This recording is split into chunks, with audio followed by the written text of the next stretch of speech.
Hello everyone, स्वागत है सभी का स्टडी विद पवन में।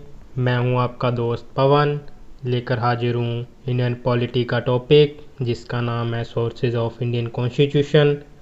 इससे पहले वाली वीडियो में हमने देखा था कि इंडियन कॉन्स्टिट्यूशन को बनाते टाइम किन किन फीचर्स को लिया गया, और उस वीडियो में हमने इन 3 पार्ट को कवर किया था। Government of India act 1935, UK British constitution और यूएसए के कॉन्स्टिट्यूशन से क्या फीचर लिए गए हैं, ये हमने कवर किया था।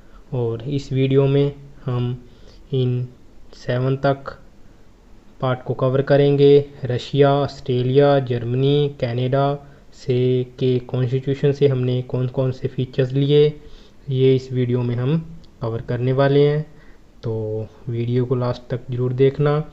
आई होप आपको वीडियो पसंद आए। तो करते हैं वीडियो को।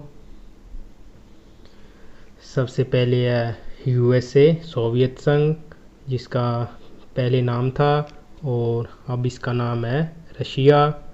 तो इससे फर्स्ट फीचर लिया है हमने फंडामेंटल ड्यूटीज़, जो पार्ट 4 ए में ऐड की गई।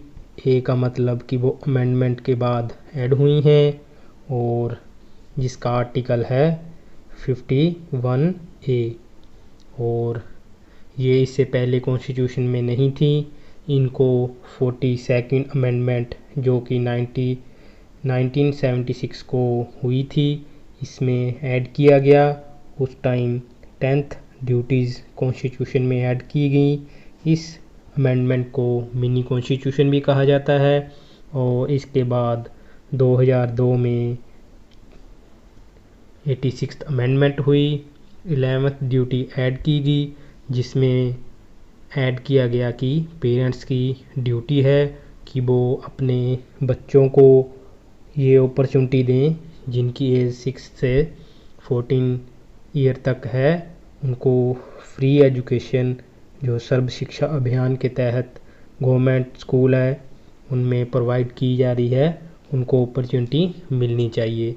ये ड्यूटीज़ ऐड की गई।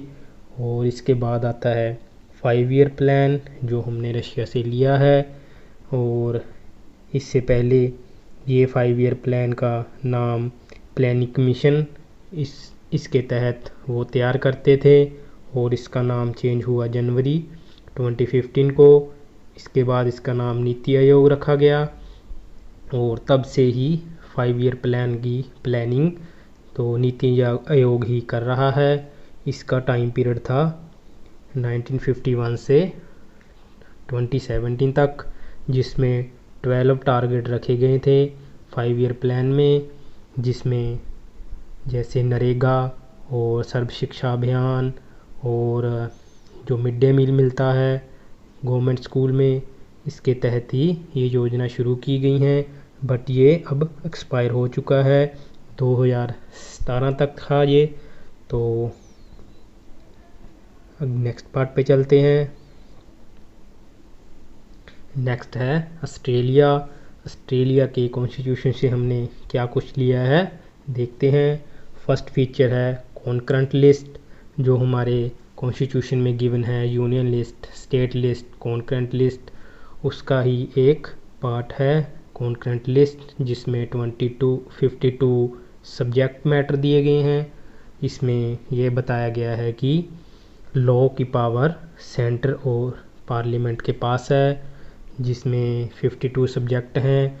मतलब कि कॉन्करेंट लिस्ट में वो सब्जेक्ट रखे गए हैं जिसमें ना ही सेंटर के पास वो सब्जेक्ट है, ना वो यूनियन लिस्ट में ऐड किया गया सब्जेक्ट है, ना वो स्टेट लिस्ट में। वो सभी सब्जेक्ट 52 सब्जेक्ट हैं जो कॉन्करेंट लिस्ट में ऐड किए गए हैं।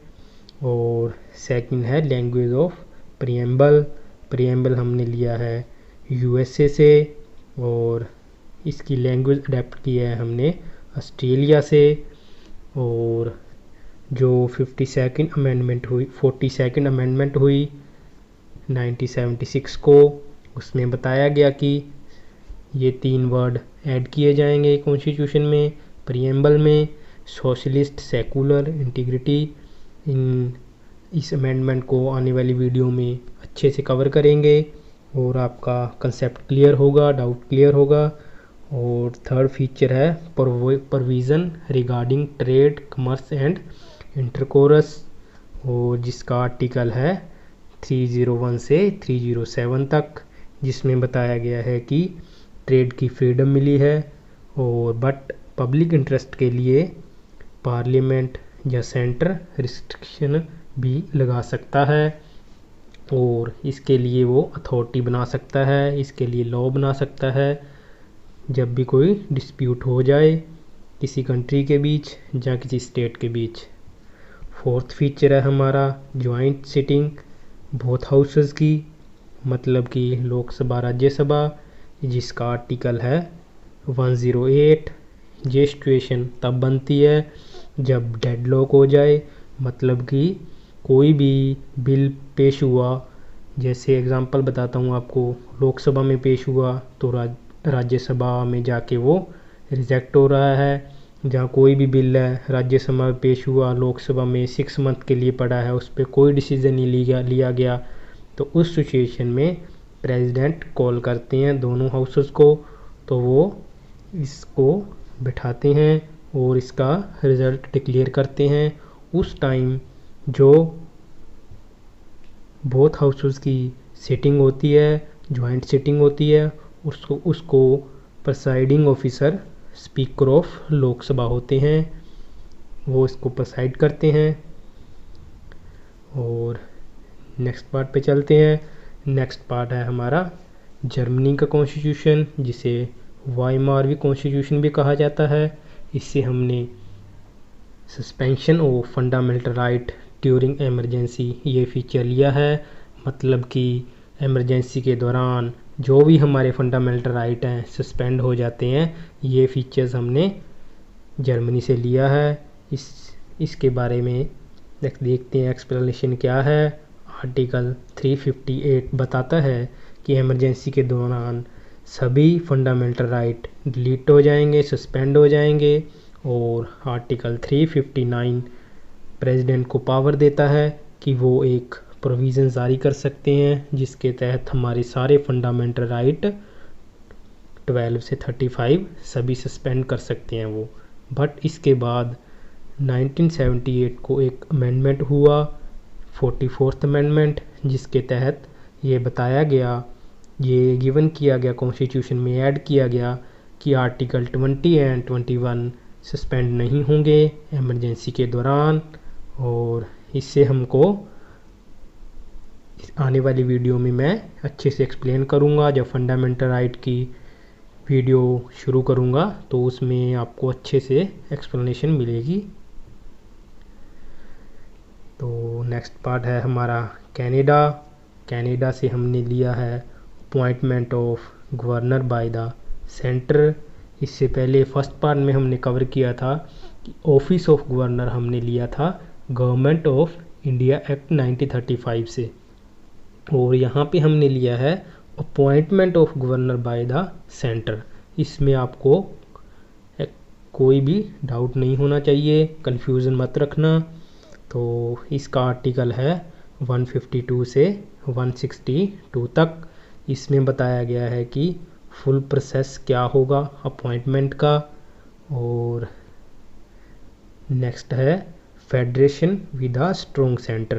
फेडरेशन का मतलब कि पावर का डिस्ट्रीब्यूशन हुआ है सेंटर एंड स्टेट में, बट कहीं ना कहीं सेंटर को ज़्यादा पावर दी गई है, पार्लियामेंट को ज़्यादा पावर है स्टेट के रिगार्डिंग। और वो सोशियो एंड इकोनॉमिक कोई भी प्रॉब्लम हो इसके लिए लॉ बनाने का पावर रखती है। इसीलिए सेंटर को और स्टेट को कोऑपरेशन बना के चलना पड़ता है। थर्ड फीचर है रेजिड्यूरी पावर। रेजिड्यूरी पावर मतलब कि जो भी सब्जेक्ट मैटर हैं, जो यूनियन लिस्ट या स्टेट लिस्ट, कॉन्करेंट लिस्ट, तीनों में किसी में भी कवर नहीं हुए हैं, उन सब्जेक्ट पे लॉ बनाने की पावर सेंटर के पास होगी। मतलब सेंटर गवर्नमेंट के पास होगी, पार्लियामेंट के पास होगी। और देखते हैं।